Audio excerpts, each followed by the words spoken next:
Macmillan Audio presents Eden by Candice Fox. Read for you by Shanahan.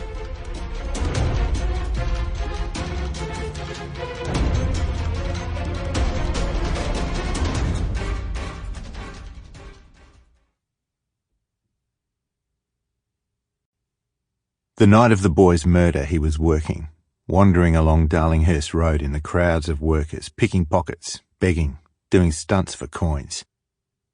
Later, the boy would think of his life in the city streets as the winter days, because even in the summer they seemed cold and damp, the daylight short. It took years for the boy to forget how to remember, when one day ate into the next and nothing broke the monotony except the stabbing death of a whore or the chance find of a coin on the concrete. The sun shuddered above the buildings, on and off, counting the days.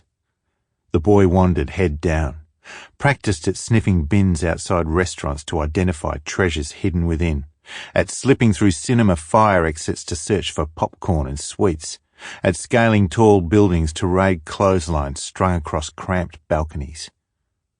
Sometimes the boy felt he could have been ancient because all that came before the night of fire and screaming was darkness.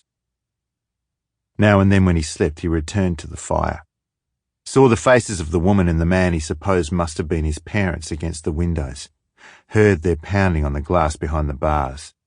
Whenever he tried to remember how long ago the fire happened, who those people were and why they had died, how he had survived and how he had got to the city, he was confronted by blackness. A door closed, locked, impassable. He didn't know how old he was, or the name those screaming people called him.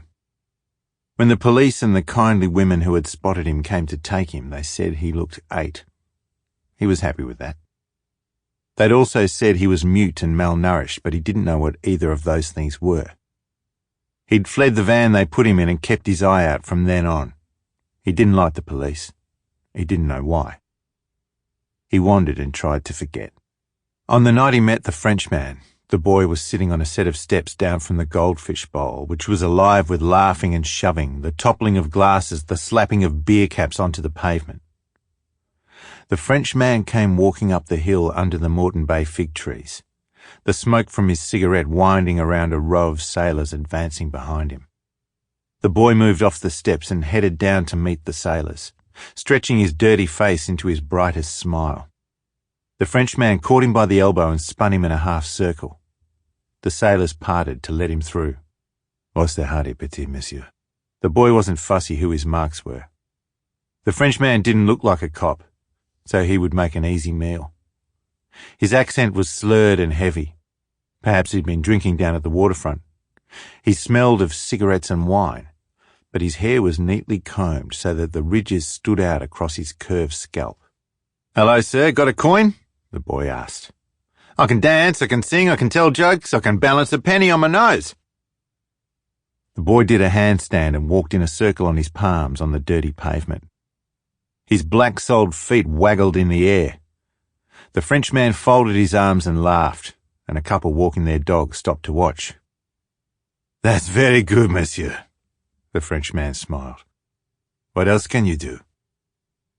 "I can make a coin disappear," the boy boasted. The couple laughed. 2 other men stopped to watch. The Frenchman fished a penny from his pocket and handed it to the boy. "Abracadabra, hocus pocus!" The boy swirled his arms in the air. Everyone smiled. He slipped the copper into his sleeve and dropped to one knee.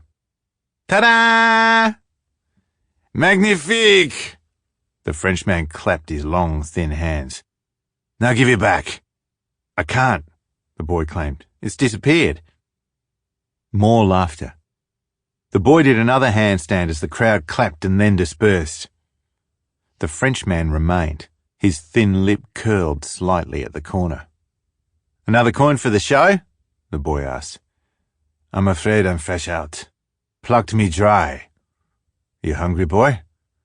"Starving." "Come on then, this way. I've got a fresh batch of sausages waiting for me at home. 2 streets back." Sample complete. Ready to continue?